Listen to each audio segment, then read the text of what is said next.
arranquemos, ya con el tema, quisiera como recordar con ustedes si quedamos en esta parte entre diferencias entre células eucariotas y procariotas. Y quiero confirmar si están viendo en este momento mi pantalla. Vemos la pantalla y sí, ahí quedamos quedamos, profe. Sí, profe. Listo, pues. Ok, entonces nuevamente vamos a entrar a Mentimeter.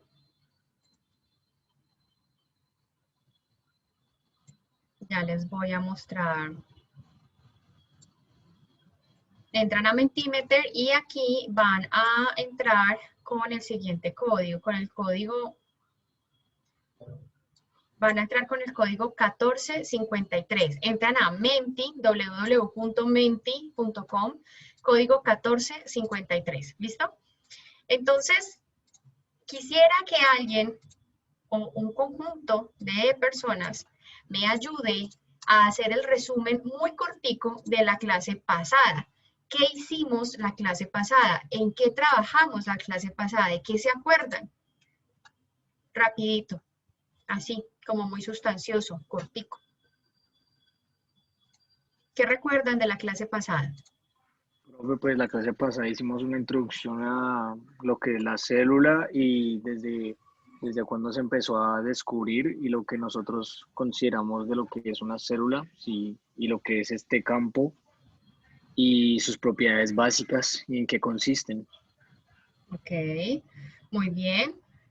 Las propiedades básicas, ¿en qué consiste? Hablamos de las bases, digamos, del estudio de la célula y llegamos al punto, perdón, que tengo que conectar el computador porque se me va a descargar, y llegamos al punto en el que estábamos hablando ya de las diferencias puntuales que teníamos entre una célula procariota y eucariota, ¿cierto? En ese sentido, nosotros hablamos bueno, y hablamos de unas propiedades, hablamos de una teoría celular, ¿se acuerdan qué es la teoría celular? Sí, profe, la teoría celular plantea unos postulados que era que todos los organismos están compuestos de una o más células, que las células son la unidad estructural de la vida y que pueden originarse por división de una célula preexistente. O sea, reproducción celular. Muy bien, Ana, muchas gracias. Bien, luego hablamos de las propiedades básicas de la célula. Me gustaría que mencionáramos 5. María José. Pues la propiedad básica de la célula es que la célula está viva y en algún momento va a morir. Esto también se puede dar por apoptosis, que es muerte programada. Otra propiedad de las células es que las células son muy complejas y organizadas, y entre más compleja, mayor es el número de partes que deben estar en un lugar adecuado. Las células también tienen un programa genético y los medios para usarlo, entonces la mayoría de la información está empaquetada por medio de los cromosomas. Las células son capaces de reproducirse pues, por medio de división celular, entonces pues, la célula madre va a dar células hijas que van a compartir la misma información genética. ¿Sigo o...? Te voy a oportunidad a alguien más. Sí, está bien, así está súper. Gracias, María José. Isabela. ¿Yo, profe? Sí, dale. Ok. Creo que nos faltan unas 2. Sí, la célula, ¿ya dijo la de autorregularse? Sí. Ah, no, autorregularse no, No, que tienen un bueno. programa, exacto.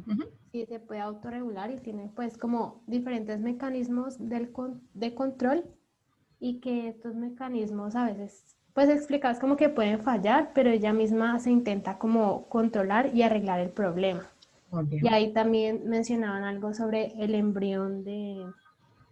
Ay, se me olvidó. Erizo de mar. De erizo. Muy bien. Gracias, Isabela. Gabriela. Profe, podríamos agregar pues que necesitan energía y también la almacenan, ellas evolucionan y pueden reproducirse en los cultivos. Muy bien. Bueno, vamos a dejar hasta ahí esa parte de las propiedades básicas de la célula. A partir de ahí, entonces nosotros ya empezamos a hablar de los tipos de células que tenemos en una normalmente, y entonces hablamos acá de células procariotas y eucariotas. Y entonces aquí hablamos, creo que esto lo alcanzamos a tocar, ¿cierto? Hablamos sobre las diferencias que se presentaban, en qué aspectos se presentaban, ¿cierto? ¿O no? Esta parte la alcanzamos a tomar. Sí, profe, esa la Hablamos. tomamos. Sí, sí, Listo. señora. Entonces, simplemente diferencias en complejidad entre los dos tipos de células, en qué tan complejo o qué tan saturado estaba el citoplasma en términos de la reproducción, de la locomoción y del material genético que ellos pueden tener allí. Pues como sobre todo la forma como está organizado el material genético. Entonces, digamos que esta parte es clara y ahí vamos a empezar a hacer estas diferencias, a observar estas diferencias en cuanto a morfología, en cuanto a la densidad o a la cantidad de moléculas que hay en el citoplasma de estas células y que vamos en estas imágenes. Entonces, vamos a retomar esta parte. Simplemente acá el objetivo es poder mostrar que una célula bacteriana, pues poder tener como ese contraste en cuanto a la complejidad o a la morfología que pueda tener una célula bacteriana comparada con con células eucariotas de diferentes tipos. Entonces acá vemos una célula bacteriana, fíjense el citoplasma cómo está, aquí vemos el nucleoide que sería el material genético disperso en el citoplasma sin una membrana nuclear que la proteja, pero sí tenemos ribosomas que hacen parte pues de todo ese proceso de transcripción, de traducción de la información genética. La transcripción va a ocurrir directamente acá en el citoplasma y salen directamente para ser traducidas. El RNA mensajero se traduce inmediatamente en el citoplasma. Vemos que aquí hay una cápsula, hay una membrana plasmática, hay una pared celular también. Tenemos el pili, o el pilus, que es esa molécula o esa estructura mediante la cual se va a hacer el proceso de conjugación o se va a pasar la información genética de una bacteria a otra. Y ahí es donde hablamos de ese proceso de clonación que yo les mencionaba hace poco, pues en la clase anterior. Y aquí vemos un flagelo que pues no tiene una estructura en citoesqueleto muy pues elaborada. Eso es bien importante acá. En cuanto a la célula eucariota, entonces una célula eucariota normal va a tener unas componentes un poco más, digamos, va a ser más elaborada, entre comillas, o va a tener un poco más de complejidad que una célula procariota. Vamos a ver que acá ya hay una representación muy grande del citoesqueleto en sí, donde vamos a ver filamentos del citoesqueleto como microtúbulos, actina, filamentos intermedios, vamos a ver ribosomas y pues vamos a ver ya lisosomas, vamos a tener allí una red de membranas intracelulares, pero que están formando compartimentos separados. Vemos también el núcleo definido a partir de la membrana nuclear. Vemos los retículos endoplasmáticos, rugoso y liso, mitocondrias, pues ahí ya empezamos a darnos cuenta que hay una complejidad un poco mayor en cuanto a estructura y por ende en cuanto a procesos también. Ya hablamos de cromatina y hablamos de material genético.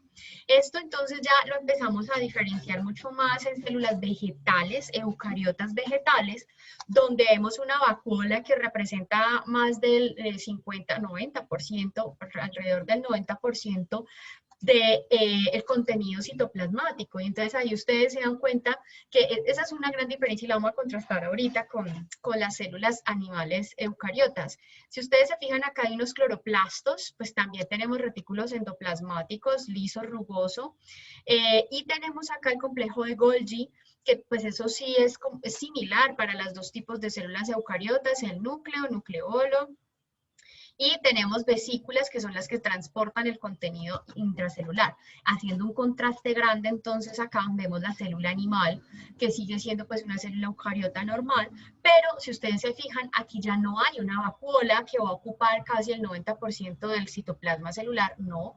Aquí ya lo que hay es diferentes organelos, proteasomas, vamos a ver el retículo endoplasmático liso, rugoso, Golgi, que eso lo habíamos dicho, pues estaba en los dos tipos de células. Hay mitocondrias y tal vez el mayor número, porque estas células generalmente van a necesitar mayor energía y depende del tipo de tejido, pues va a variar también ese número de células.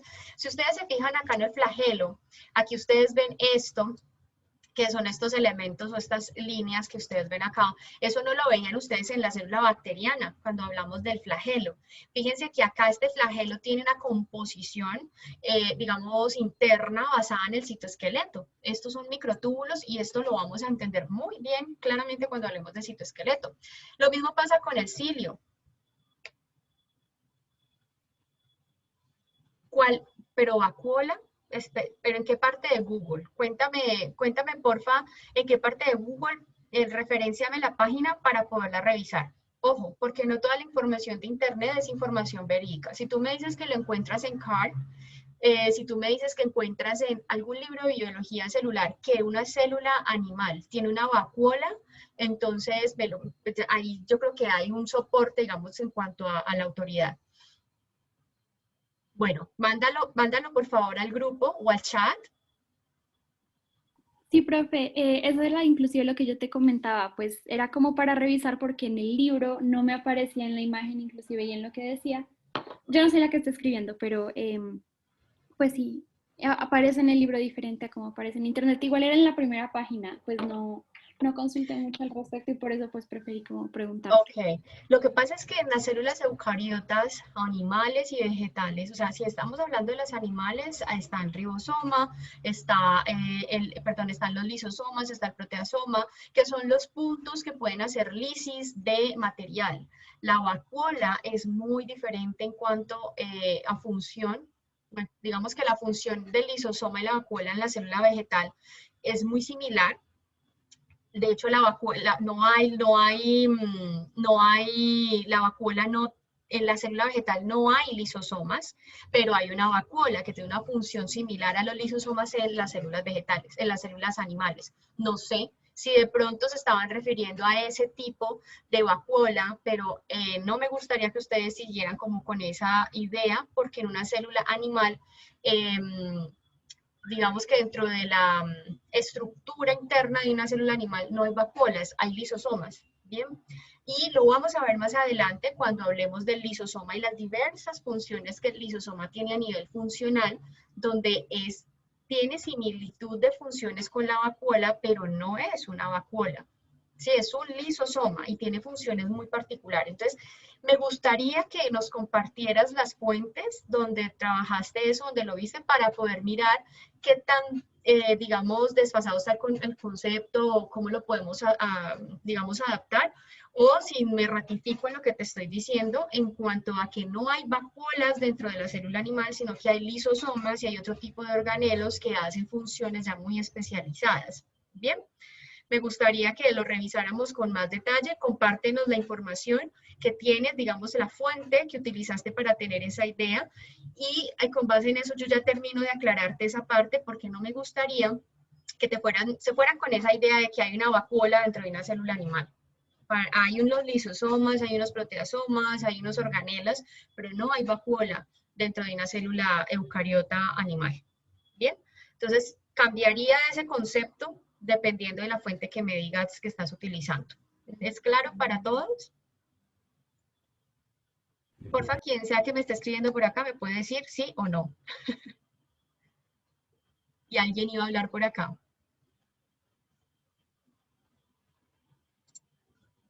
Ok, bien, entonces cuando hablamos del flagelo, hablamos de que son estructuras que tienen internamente o están formadas internamente por elementos del citoesqueleto y eso lo vamos a ver más adelante.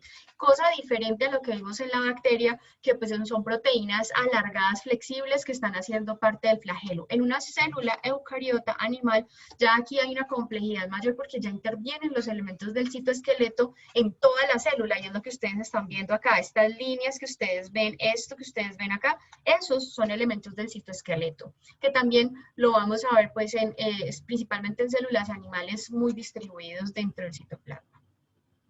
Esas son como las diferencias estructurales grandes que tenemos. Entonces quisiera que estén, que pues continúen, creo que están en Menti. Entonces, por favor, empecemos a votar acá. Tenemos varias características, tenemos 4 características. A la izquierda de ustedes está similitud y a la derecha está la diferencia. Entonces lo que les pido es que vayan corriendo, vayan poniendo ahí, en este caso lo van a poner como numeraciones para que ustedes puedan decirme esas características son similitud o diferencia entre procariotas y eucariotas. Denle pues, ahí está la votación, empecemos.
Bueno, acá estoy viendo la información. Aquí estoy viendo la información que nos compartió Shafi. No sé quién es Shafi. Yo, profe. Sara. ¿Quién es yo? ¿Quién es yo? Sara. Dime el nombre. Sara.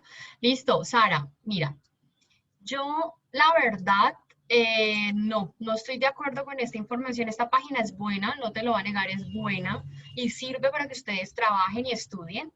Pero yo los invito a que comparen esta información o que contrasten esta información con el libro de Carp. ¿Listo? Por eso mismo ustedes no están viendo ni siquiera Vacuola en el texto de Carp, porque esta parte para mí es un error de pronto de la página. De todas formas, si tú quieres, puedes hacer una búsqueda en otro libro de biología celular a ver si encuentras esto de Vacuola. La verdad, en lo que yo llevo pues de experiencia revisando estos libros, nunca he encontrado vacuola en célula animal y es una de las grandes diferencias entre una célula animal y una vegetal, que pues aquí no hay vacuolas. Realmente aquí lo que hay es lisosomas, peroxisomas que funcionarían similar, tendrían la función similar a la de una vacuola. Bien, a mí me gustaría que para que quedes como más tranquila con esa parte conceptual, busques otras referencias. Esta página es buena, no quiero decir que sea mala porque tiene algunas cosas buenas, pero esto no deja de ser una página de internet, ¿listo? Entonces, busquemos en libros y si llegas a encontrar esa referencia en libros actuales de biología celular, pues entonces empezamos ya a hacer una indagación mayor. Pero por ahora no me gustaría que quedaran con esa idea. Por ahora no. ¿Listo? Haz una indagación mayor y me cuentas ahora a qué llegas, pero esto no es cierto. Para mí en este momento con lo que tenemos es un error. ¿Es claro? Sí, profe. Listo. Pero me gusta mucho que podamos hacer ese contraste y sobre todo que podamos hacer la comparación. Pero la idea es que quedemos pues tranquilos con la información. Entonces por eso te invito a que termines de hacer como la indagación y nos lo compartes después. ¿Listo? Dale, profe. Listo, pues. Ok, entonces vamos a ver acá qué pasó con esta votación.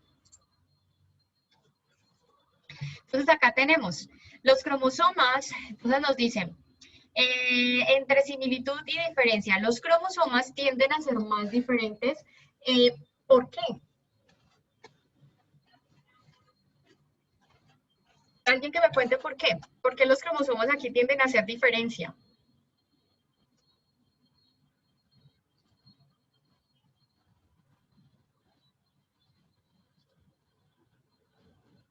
Profe, yo lo que tenía entendido es que en las células eucariotas el material genético se organiza mediante cromosomas, los cuales quedan dentro del núcleo, mientras que en las procariotas básicamente el material genético queda libre dentro de la célula.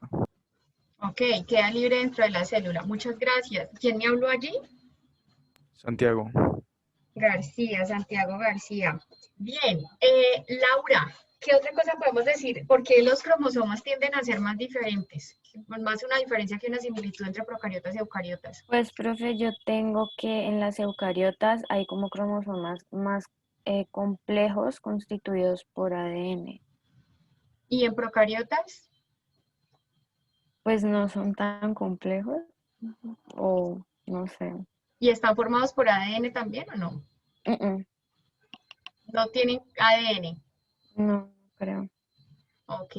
Andrea, Profe, pues yo había leído que en los procariotas el material genético no está separado del citoplasma. En cambio, en las eucariotas, pues el material genético está pues organizado por una membrana que lo separa del citoplasma, entonces el ADN está en el núcleo de la célula. ok, pero ¿tienen ADN o no? Sí.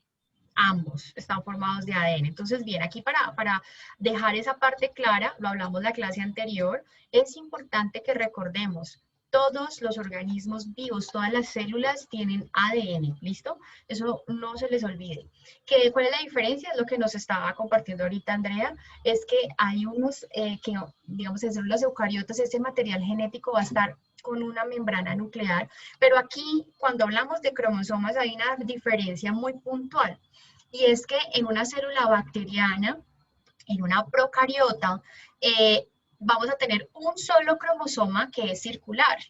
En cambio, en una célula eucariota, ya sea vegetal o animal, vamos a tener más de un cromosoma, ¿bien? Más de un cromosoma, y no es circular, sino que son lineales. ¿Listo? Vamos a tener varios cromosomas, pero son lineales. ¿Listo? Esa diferencia me parece importantísimo que la tengamos clara. Más adelante, cuando hablemos de núcleo, vamos a hablar de cómo está formada ese cromosoma. Y entonces vamos a entender que ahí hay ADN y hay proteínas. Y lo mismo va a pasar en células de procariotas. Vamos a tener ADN y vamos a tener algunas proteínas que ayudan a empaquetar un poco ese material genético en un solo cromosoma en procariotas, en varios cromosomas lineales en eucariotas. ¿Esa parte es clara para todos? Listo. Súper. Vamos a pasar entonces, listo. Vamos a pasar entonces ahora a las rutas metabólicas. Ustedes me dicen que las rutas metabólicas son más una similitud, lo hablamos la clase pasada. Creo que esa parte es importante porque algunas células, entre células eucariotas y procariotas se comparten algunas rutas metabólicas, no todas están compartidas, pero sí algunas de ellas, la mayoría. Si hacen fotosíntesis, esto es una similitud. Ustedes dicen similitud, diferencia, está tirada más hacia el lado de la diferencia.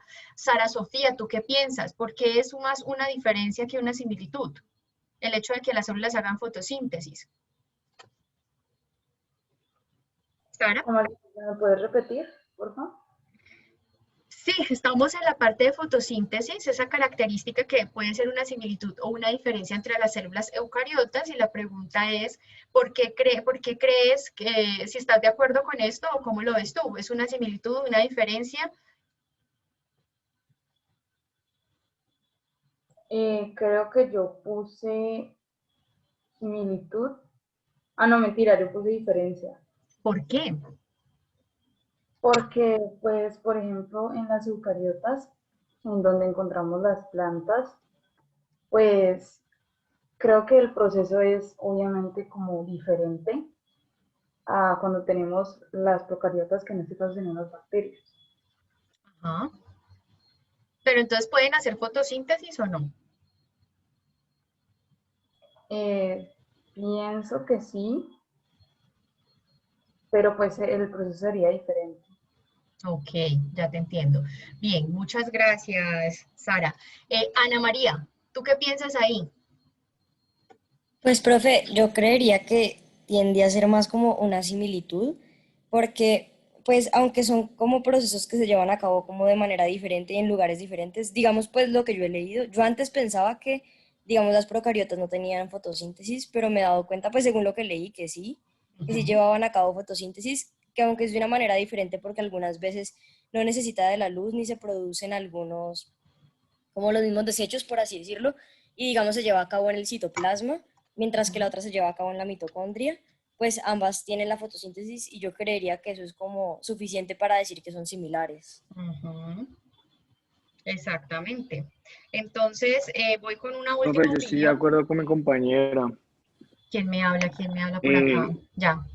Julián, con la última que habló, porque es que las células procariotas pueden ser se me olvidó el nombre, o autotrofas o heterotrofas, que las autotrofas ¿Heterotróficas son las que o usan autotróficas? fotosíntesis. Eso, exacto. Las autotróficas son las que usan fotosíntesis o quimiosintesis y las heterotrofas son las que son como simbióticas o parasíticas. Que se Entonces, como alimentan del medio que, externo. exacto, entonces esos son dos tipos de procariotas que puede haber. Entonces, pues sí, hay algunas que utilizan fotosíntesis. Muy bien. Entonces es una Entonces, similitud. Profe, ¿puedo aumentar algo? claro que sí, dale. Pues, Por o sea, favor. lo que yo tengo entendido es que los dos tipos de células pueden hacer fotosíntesis, solo que en las eucariotas, las especies fotosintéticas, las enzimas para la fotosíntesis como que están dentro de, o sea, como si están dentro de como plástidos rodeados por una membrana, mientras que en las procariotas no están empaquetadas, sino que están como ligados a la membrana celular. Exacto. Entonces, podemos decir que ambas hacen fotosíntesis. En eso estoy muy de acuerdo con ustedes, que el proceso, y nos lo decía también Sara ahorita, lo mismo que nos está diciendo Laura, puede que el proceso en sí o la estructura, digamos, del elemento que va a hacer la fotosíntesis puede diferir, pero ambos van a hacer fotosíntesis. Entonces, en ese sentido, en el proceso de fotosíntesis, de captar energía para producir energía lumínica, captar energía lumínica para producir energía química es un proceso que pueden hacer las dos, por ende es una similitud, pero entiendo por qué ustedes lo vieron como una diferencia y también puede ser válido desde el punto de vista que ustedes lo están explicando. Sin embargo, si nos referimos al proceso en sí, ¿se puede hacer o no se puede hacer? Sí es una similitud, pero sí difiere en términos de las estructuras que lo hacen. Eso está muy bien que hayamos aclarado como esos puntos de vista en cuanto a esa característica. Ahora bien, vamos para la última, ácidos nucleicos. Entonces vamos con Juan Camilo González. Acá los ácidos nucleicos, digamos que están como casi como para la mitad. ¿Tú cómo lo ves, Juan Camilo? Esa característica, ¿cómo la ves ahí? Si no estoy mal, creo que yo escogí que era una similitud. Sinceramente, no sabía cómo explicarlo, sino que pues me basé más que todo en cómo las dos células tienen material genético, ¿cierto? Entonces, pues, en parte el ácido nucleico, pues, imagino es como parte de ese proceso, o sinceramente no me informé mucho de los ácidos nucleicos, me disculparán la poca experticia. Entonces, pues imagino como los dos tienen esa parte de información genética, los dos poseen ese ácido nucleico, entonces por eso lo vi como una similitud. Como una similitud, para ti es una similitud. Perfecto, Juan Camilo, muchísimas gracias. Vamos con Daniela. Voy a escuchar a Daniela. Hola, profe. Hola, ¿tú qué piensas ahí? ¿Estás con Juan Camilo o qué? ¿Cómo lo ves? Sí, profe, pues yo también puse que es más que todo similitudes porque pues los ácidos nucleicos están constituyendo el material genético pues de estas células, ya sea en el ADN o en el ARN, pues cosa que ambos tienen. Entonces, pues yo puse que es una similitud, pero tampoco realmente siento que sepa demasiado de los ácidos nucleicos, pero de lo que sé, por lo que acabo de decir del material genético, yo creo que es similitud. Yo puse similitud. Súper. Eso es lo que hay que saber por ahora de los ácidos nucleicos. Más adelantico voy a hacer mucho más énfasis en ácidos nucleicos y creo que van a tener mayor información sobre esto. Pero creo que con lo que tienen en mente han sabido identificar esa característica como una similitud. Cuando hablamos de ácidos nucleicos nos referimos a ADN y ARN o DNA y RNA. Todos los organismos vivos tienen esa información genética. Cuando hablamos de información genética estamos hablando sobre todo de ADN, pero como el ADN no sale del núcleo, sino que sale es el ARN, entonces por eso hablamos de esas dos como ácidos nucleicos. Entonces, son esos dos tipos de ácidos nucleicos y ambos tipos de material genético y pues de ácidos nucleicos están en procariotas y en eucariotas. Y más adelante daré como más información al respecto. Creo que este ejercicio lo hemos completado muy bien. Muchísimas gracias por la participación, por las aclaraciones, las dudas, los puntos de vista y vamos entonces a ir avanzando con el tema con la clase. Vamos a avanzar ahora con la parte de la teoría endosimbionte. Y aquí me gustaría escuchar ustedes qué tienen en mente con relación a eso. Entonces voy a escuchar a María Alejandra. María Alejandra, ¿a qué hace referencia la teoría endosimbionte?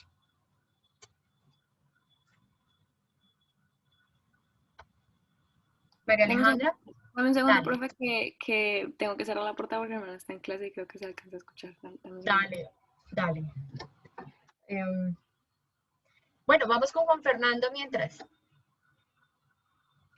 Bueno, entonces la teoría endosimbionte hace referencia a cómo es que de una célula primitiva se llegó más bien a una célula eucariota. Y esta célula eucariota también es una célula eucariota vegetal. Entonces la explico.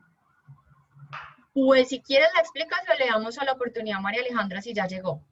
Si no, bueno. Ya estoy acá. Dale, María. Entonces, aquí ya Juan Fernando nos explicó una primera parte. ¿Tú escuchaste lo que dijo Juan? Creo que lo que alcancé a escuchar era de una célula primitiva. Entonces dale, Juan, otra vez recapitulas y ya María Alejandra nos explica la teoría endosimbiótica. Para quien escribió el comentario, sí, es lo mismo. Se puede mencionar de las dos maneras, endosimbionte o endosimbiótica. ¿Listo? Dale, Juan. Bueno, entonces la teoría endosimbiótica o endosimbionte hace referencia de cómo se llegó de una célula primitiva, cómo llegó a crearse la célula eucariota animal y también precisamente la célula eucariota vegetal.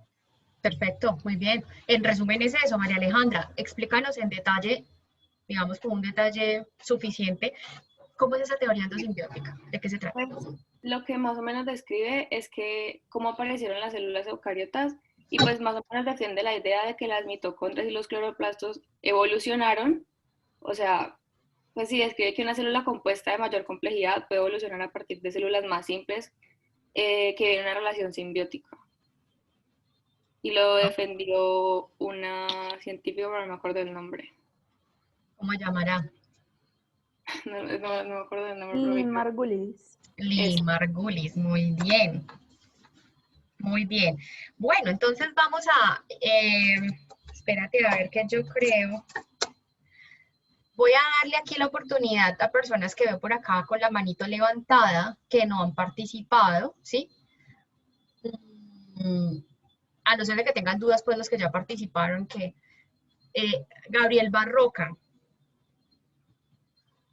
¿podrías ampliar un poco, darnos un poco más de detalle en esa parte de la teoría endosimbiótica, así como pues un poquito más de detalle para complementar lo que ya nos comentó María Alejandra y se me olvidó el nombre del otro compañero? ¿Les podrías dar un poquito más de detalle?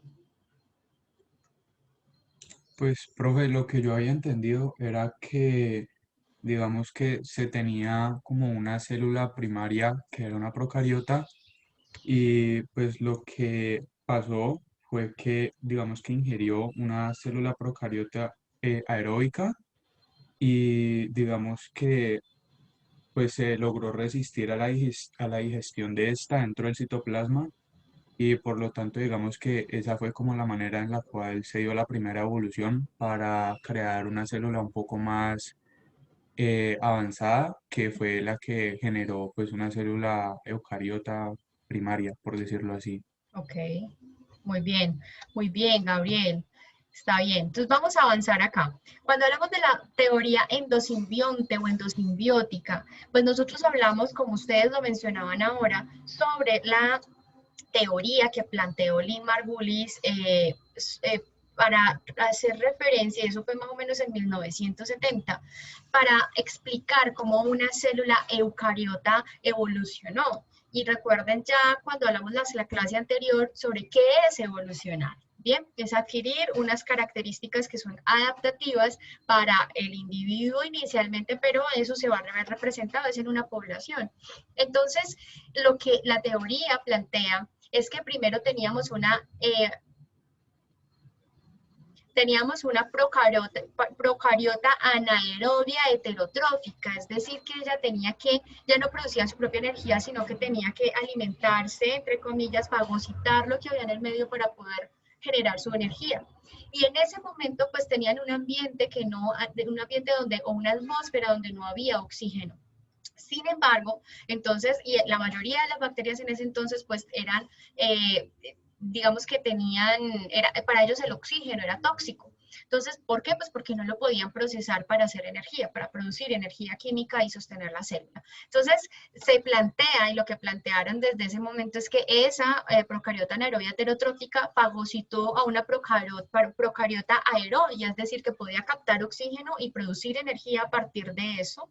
Desarrollaron allí una relación simbiótica donde se ayudaban. Entonces uno fue la casita de la otra y la que vivía allí en esa casita producía energía, captaba oxígeno y producía energía.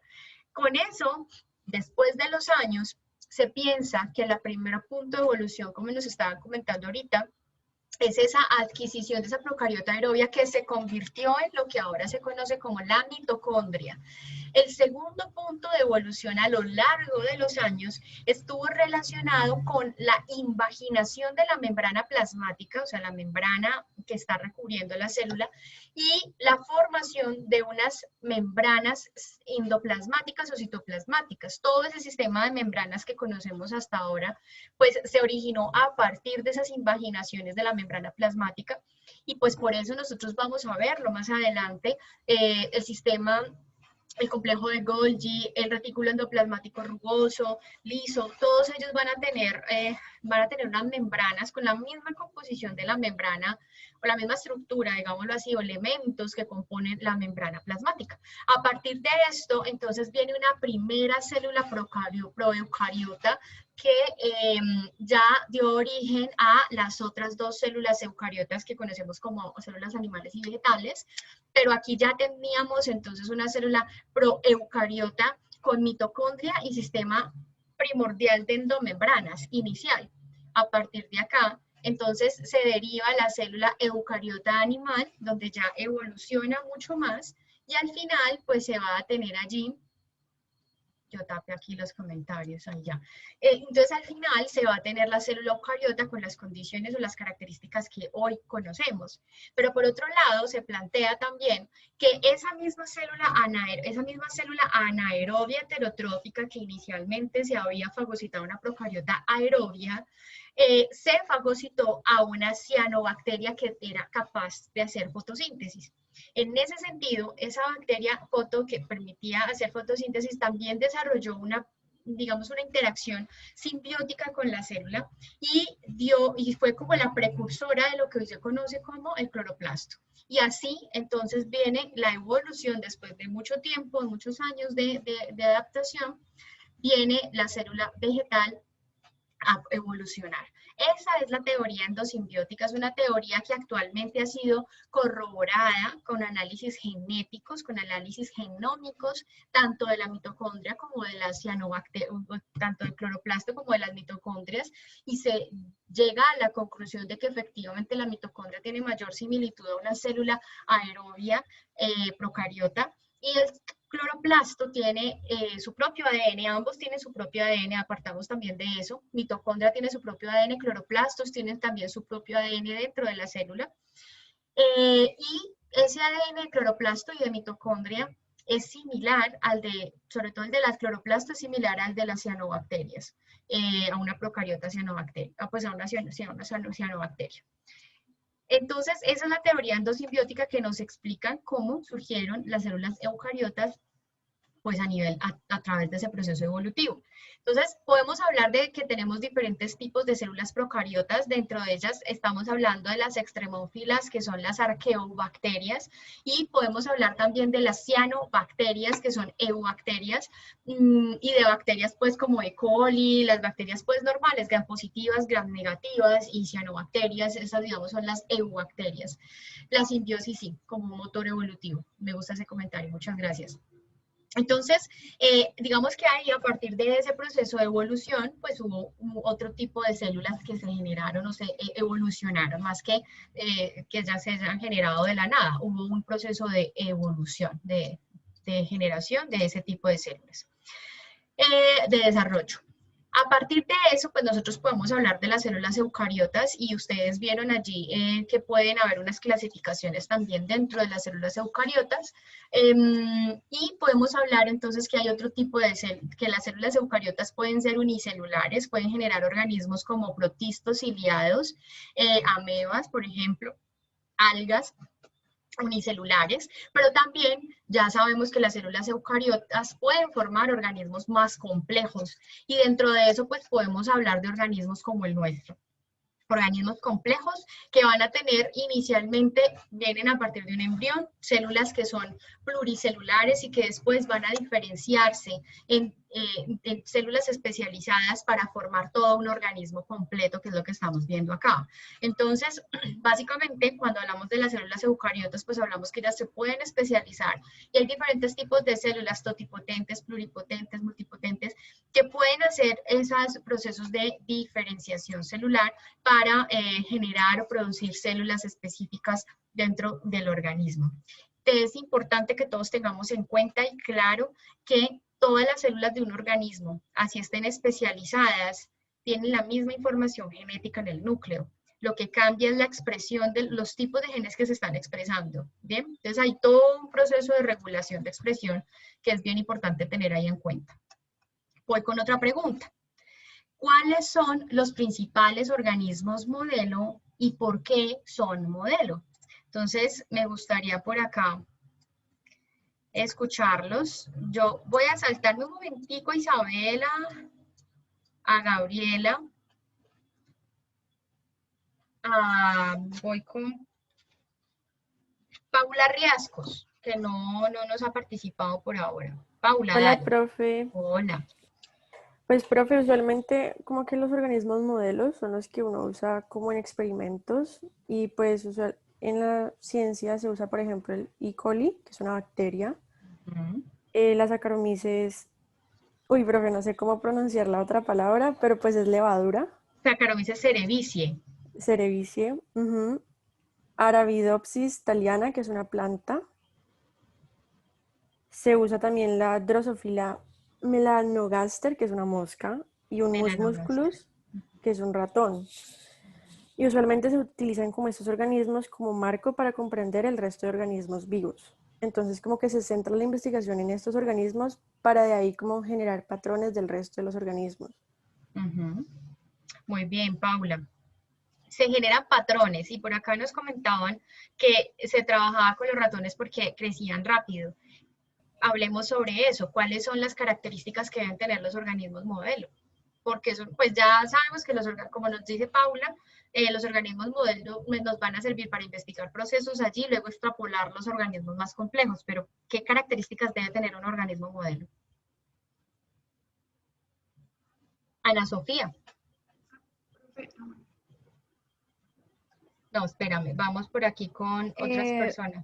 Pues, profe, yo de lo que entendí es que era como un poquito corta la sección, pero yo lo que tengo es que era gracias a que cada uno de ellos poseía ventajas específicas y sistemas poco complejos.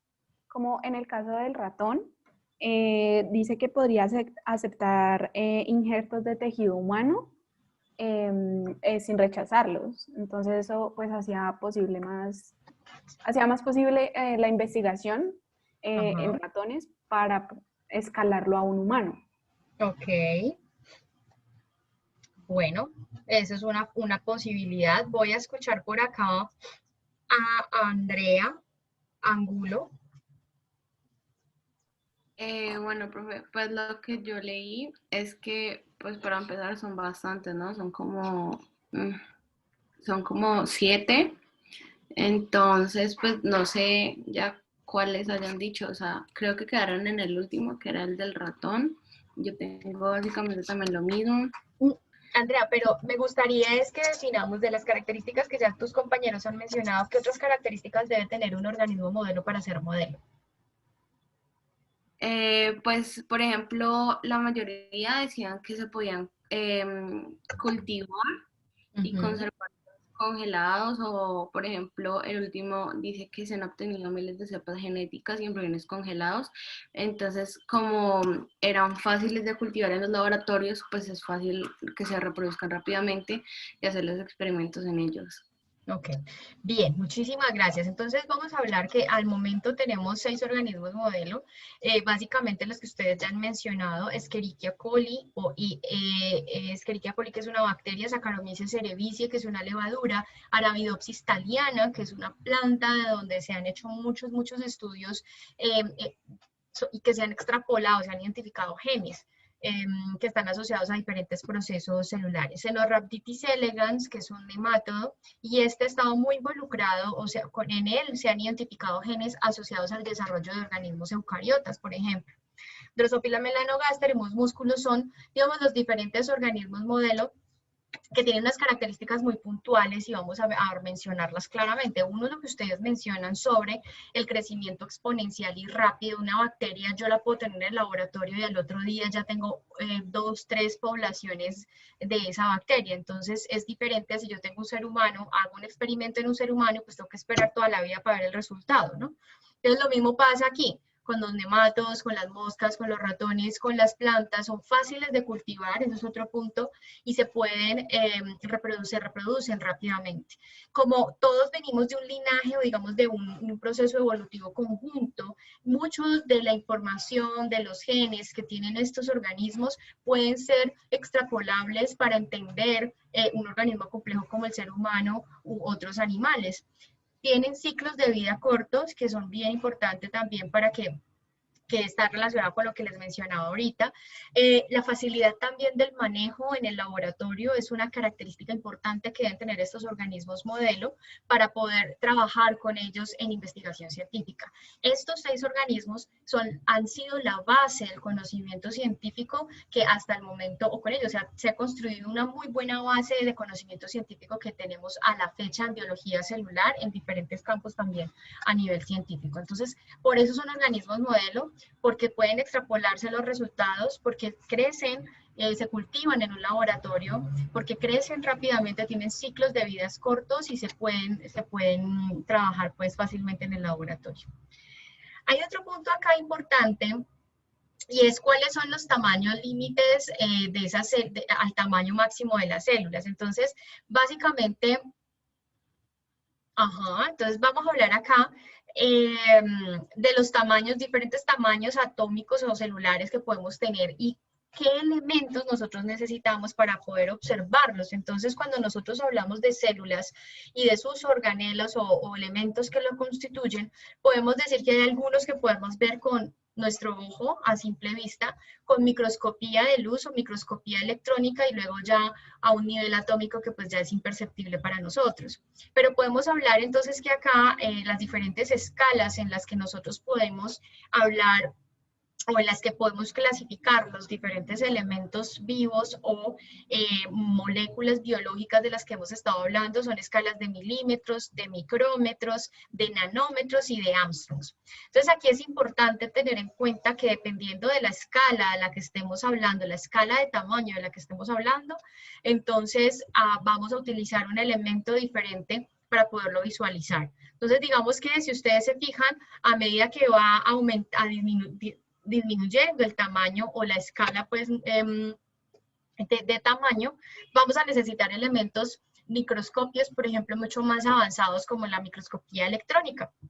Con una microscopía de luz fácilmente puedo ver hasta escala de micrómetro y luego ya en nanómetros necesito observar en nanómetros, ya necesito microscopía electrónica de barrido. Hay diferentes métodos que también vamos a hablar pues más adelante de ellos. Entonces es importante tener esa claridad, esos tamaños que tenemos en la célula, los tamaños celulares que tenemos, los tamaños de los organelos que componen las células y los elementos que tenemos para poder visualizarlo. ¿Qué podemos visualizar? Pues con el ojo humano, que vamos a ver en una escala de milímetros, ya luego en micrómetros, que necesitamos un microscopio de luz, y luego ya hablamos de nanómetros cuando hablamos de una microscopía electrónica. ¿Bien? Hay una relación acá importante que debemos tener en cuenta y es esa relación superficie o área, volumen que tenemos en la célula, y eso lo mencionábamos o se mencionaba en uno de los videos que yo les dejé a ustedes. Cuando hablábamos de esta relación área-volumen, pues nosotros tenemos que tener en cuenta que esto es un cubo que tiene un área grande, un volumen grande, y lo que va a pasar acá es que si esto es una célula y yo aquí tengo una señal celular, para que llegue aquí, pues voy a tener que recorrer, o esa señal va a tener que recorrer todo este espacio, que a escala celular puede hacer que los procesos sean menos eficientes. Entonces, a lo largo de la vida, lo que ha ocurrido es que se ha favorecido el hecho de que se pueda tener un área grande, pero volúmenes pequeñitos. Entonces, digamos que pequeñas unidades que en sumatoria van a ser un área grande, pero que por individuo van a tener un volumen pequeño. Entonces, si yo tengo una señal aquí, rápidamente esa señal se propaga dentro de esta misma célula. Si esta célula está conectada con la otra o esta unidad está conectada con la otra, pues rápidamente va a pasar la información y esa proporción área-volumen pues va a favorecer la eficiencia de los procesos celulares. Esto es, digamos, el proceso o la organización que se ha favorecido a lo largo de los años a nivel evolutivo. Entonces, por eso nosotros observamos que nosotros somos compuestos de una cantidad de células que tienen un área muy pequeña, un volumen pequeño, pero que en conjunto tienen un área y un volumen grande, hacen un área y un volumen grande, pero eso hace que los procesos celulares sean muchísimo más eficientes. ¿Es claro? Sí, profe. Listo.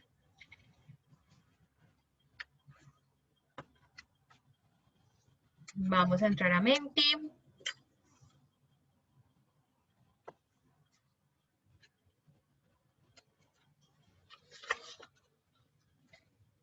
Quisiera saber, ¿alguno de ustedes entró con 2 dispositivos?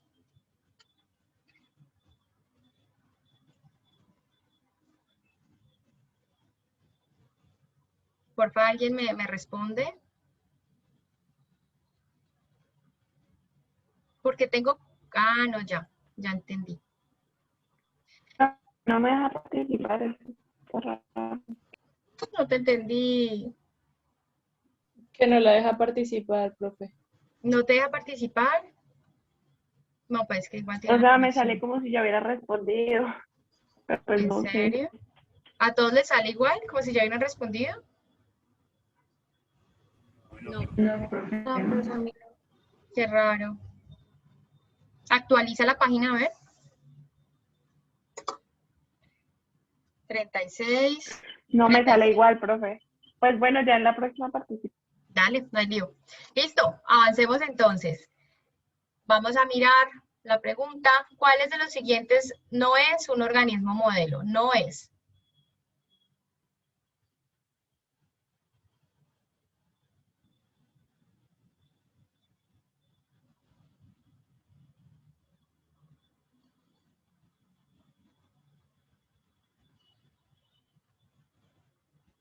Listo.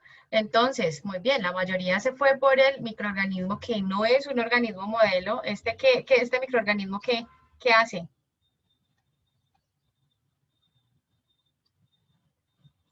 Es como una enfermedad. Produce una enfermedad, la neumonía, ¿sí?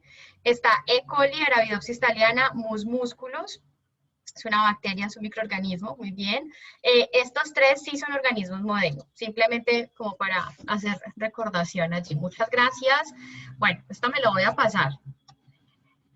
Vamos a pasar a la última parte, donde hablamos de qué es un virus y cuál es su estructura general. Y aquí voy a pasar rápidamente.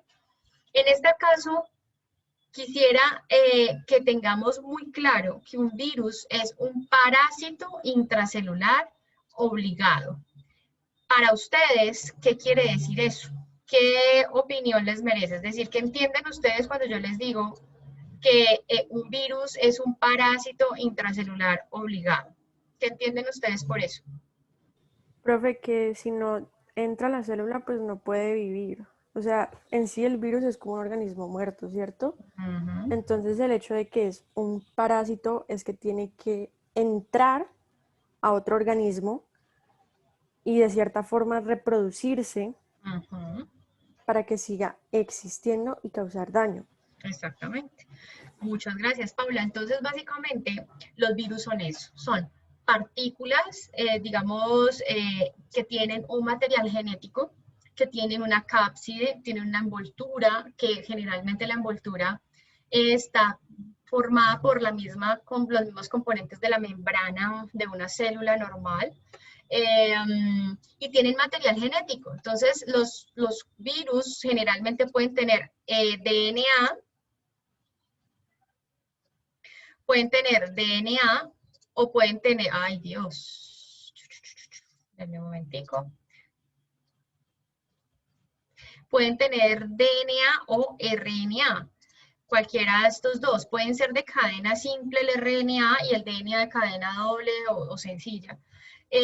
Normalmente, entonces, vamos a ver que los viriones son lo que definimos como esa estructura viral que está fuera de la célula. Entonces, una vez ella entra a la célula, ya pues es un virus que va a poderse replicar utilizando la maquinaria de la célula para replicarse y traducir la información y luego formar más partículas virales que puedan ser liberadas al medio extracelular y que puedan diseminarse e infectar otro tipo de células. Vamos a ver que la mayoría de virus que conocemos nosotros, de los que escuchamos hablar, pues generalmente los escuchamos porque causan enfermedades. Ya nosotros pues ahorita tenemos, digamos, estamos sufriendo las consecuencias de una infección viral que generó una pandemia histórica a lo largo, pues a nivel mundial. Pues sí, porque es una pandemia, digamos que eso ya es redundante. Pero ahorita pues nosotros estamos viviendo esto con el virus SARS-CoV-2, pero ya normalmente hemos tenido también otro tipo de virus como dengue, zika, chikungunya, bueno, diferentes tipos de virus que llegan a la población y afectan a la población. La mayoría de ellos generan enfermedad, pero hay muchos virus también que podríamos tener nosotros con quienes coexistimos y pues simplemente no nos vamos a dar cuenta que existen porque pues no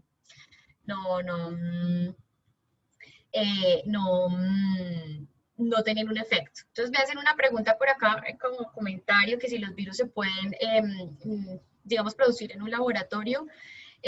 Sería posible hacerlo a nivel de biología molecular y biología sintética, sí es posible hacerlo, desarrollar una cadena de ADN que se pueda transcribir, producir proteínas y que hagan todo el proceso de ensamblaje de una partícula viral infecciosa.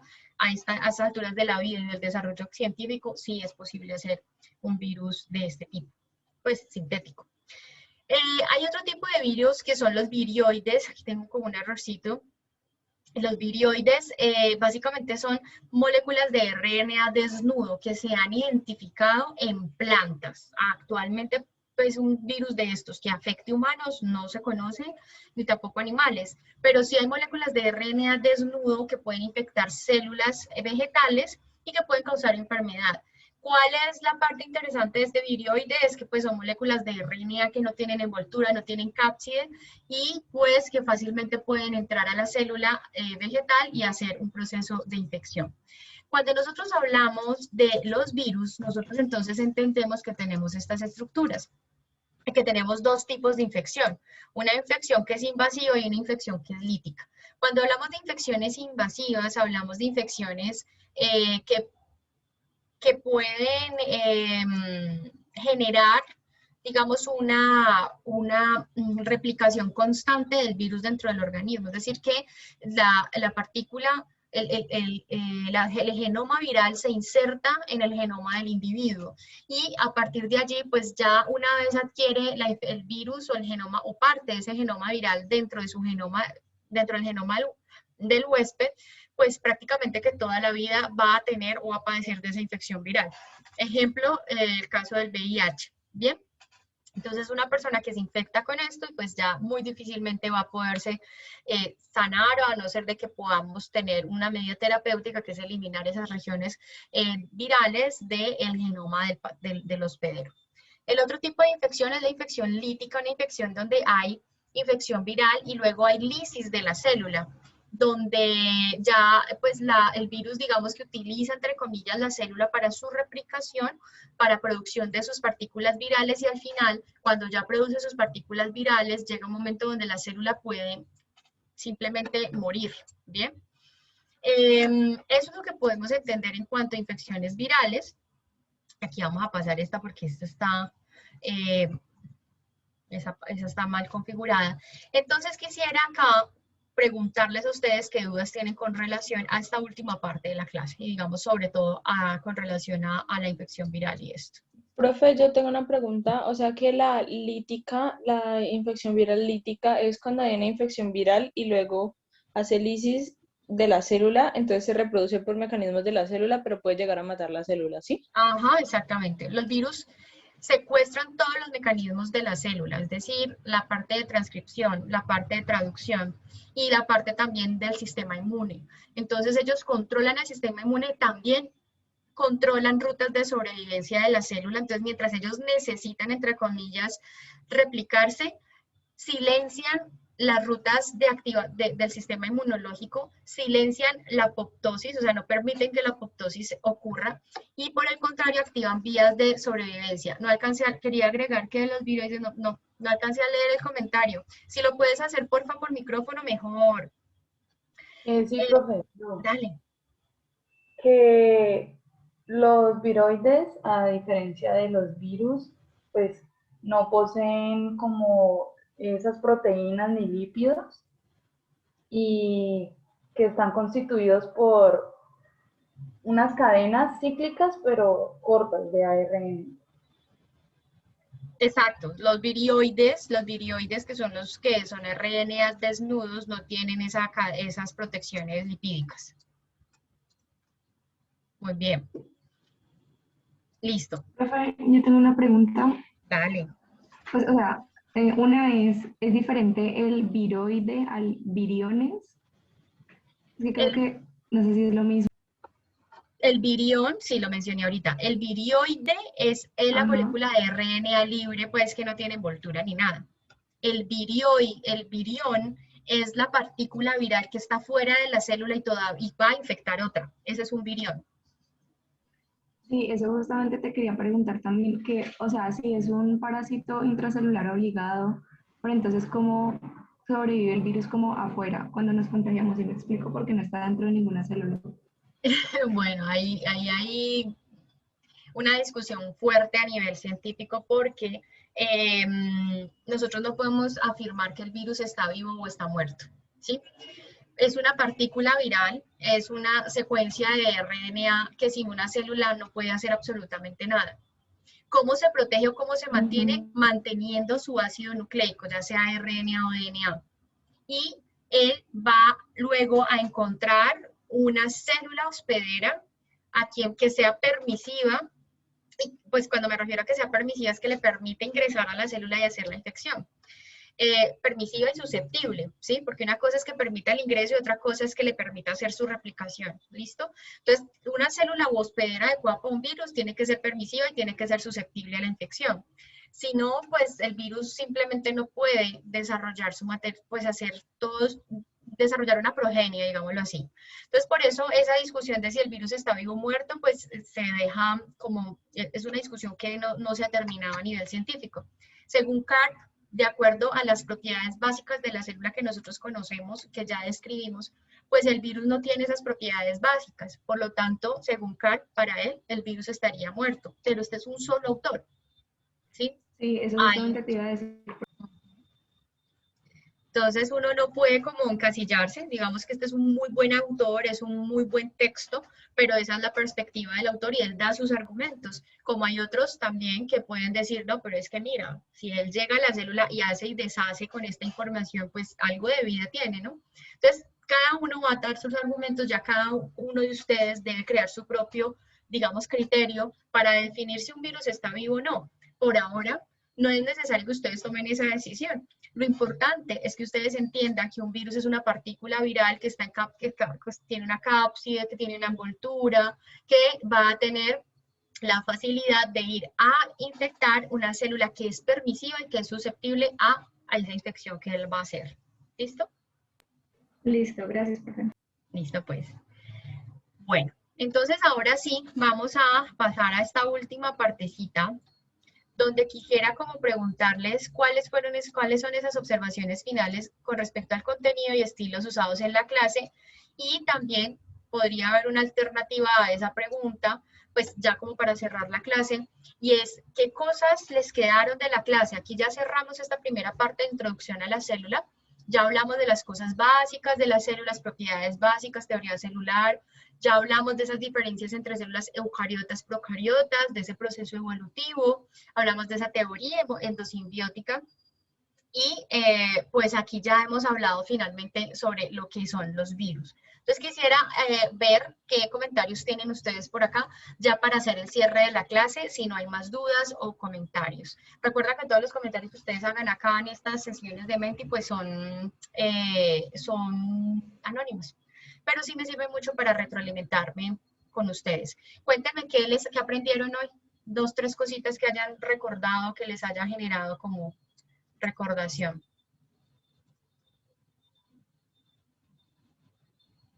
Genial.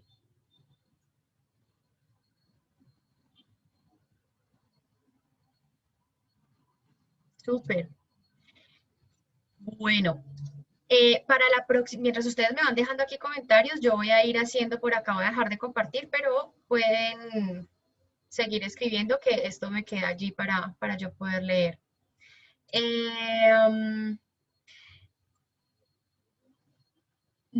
Bueno, para la próxima clase ya les dejé a ustedes en Intu, entonces toda la información para que puedan trabajar para el jueves. Ya vamos a empezar un nuevo tema que son son las interacciones, fases químicas de la vida 1. Entonces ahí queda todo el material para que lo trabajen, pues la lectura. Espero que hayan podido pues avanzar un poco con la lectura del material. Y escucho pues comentarios, dudas que tengan, como para ir cerrando la clase. Profe, yo tengo una pregunta, pero es más curiosidad. O sea, dale, súper. ¿Cómo funciona la invulnerabilidad o volverse inmune a un virus? O sea, ¿qué hace en el proceso de que el virus ya no sea posible pues, que invada una célula, por decirlo así? ¿Qué hace que el virus no ingrese a una célula? Por ejemplo, ¿qué hace que SARS-CoV-2, por ejemplo, SARS-CoV-1 infecte células humanas? ¿Sí? ¿Algo así? Es algo así, o sea, la pregunta es cómo funciona la vulnerabilidad, o sea, cómo, por ejemplo, alguien es inmune al virus. ¿Sí me entiende? ¿Porque soy susceptible o no al virus? Exacto, o sea, ¿qué es lo que funciona ahí? Bueno, ¿y te refieres específicamente a lo que pasa con SARS-CoV-2 o a cualquier otro virus? En general. Ok, en general. ¿Qué pasa? Lo que te he mencionado ahorita. Uno, primero, los virus tienen que tener una célula huésped que sea permisiva y susceptible a la infección. 2, los sistemas, la respuesta inmunológica de la persona que acaba de adquirir esa infección o ese virus. Entonces, básicamente ahí vamos a ver que los virus en general, pues todos los individuos en general tenemos una respuesta inmunológica muy diferente hacia los patógenos que pueden llegar a afectarnos. Entonces la diferencia o la invulnerabilidad, como tú dices, como la mencionas, la susceptibilidad a esas infecciones y la respuesta que nosotros tengamos va a depender de nuestro sistema inmunológico. Muchas veces, y es lo que pasa con dengue, es lo que está pasando con SARS, es que es la respuesta exacerbada, la respuesta inmunológica exacerbada, lo que lleva a los estados más patogénicos de la enfermedad, lo que lleva a las hospitalizaciones y después a la muerte. Realmente no es la infección viral inicial, sino la respuesta inmunológica fuerte del paciente a esa infección. Entonces eso es lo que va a determinar si una persona es susceptible o no a la infección. Entonces va por ese lado. Voy a dar respuesta a 2 preguntas. Los laboratorios empiezan la otra semana, recuerden, la tercera semana arranca y empiezan virtual. La otra pregunta es si estos temas básicos los vamos a ver más a fondo. Algunos de ellos los vamos a trabajar más a fondo. Sí, la mayoría de las estructuras y todo eso lo vamos a trabajar más adelante, con mucho más detalle. ¿Alguien más tiene dudas? Por acá tengo levantada la mano de Isabela y de Santiago. Mi pregunta es una curiosidad. Entonces, dale, de una. Profe, ¿con base en qué se dan las mutaciones de los virus? Por ejemplo, la cepa brasilera o la de Reino Unido. ¿Qué ocasiona que se mute o qué factores? Listo. Voy a tratar de responderles rápido porque ya faltan 2 minutos y se nos cierra la sesión. Las mutaciones ocurren porque, como les decía ahora, los virus tienen sus propias, digamos, proteínas que las van a sintetizar con el material de la célula. Con el ribosoma de la célula se producen las proteínas.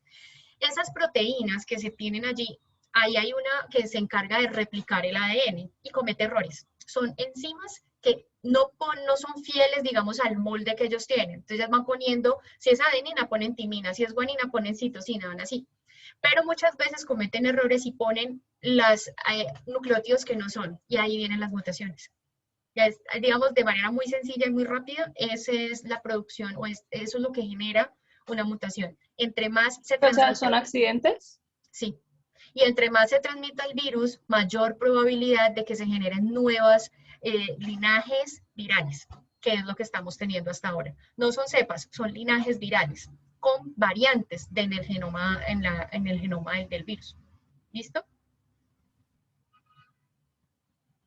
Bueno, nos queda un minutico ya para cerrar. Les agradezco mucho este espacio. Listo. Les agradezco mucho este espacio. Estuvo muy dinámica la clase. Espero entonces que la próxima sea igual de chévere y mejor. Y que mantengamos ese nivel así de participación y de trabajo. Me encanta eso. Les deseo un buen resto del día y nos vemos entonces el jueves. Un abrazo.